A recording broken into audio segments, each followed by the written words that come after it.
Another option for bringing the Linux terminal functionality to Windows is using Cygwin. So you go to cygwin.com/install.html and press this. And then I already have downloaded it, so I'm not gonna download that.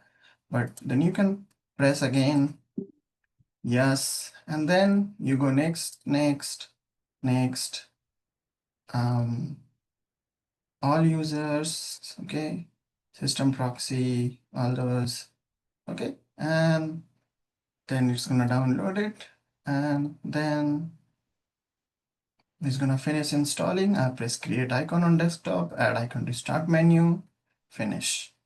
And then after that, you search Cygwin terminal, and then here you have Cygwin terminal, for example, LSL, etc. Okay, dir. So this is another way to bring the Linux command functionality into Windows. Okay, that's all. Thanks for watching this video. Bye-bye.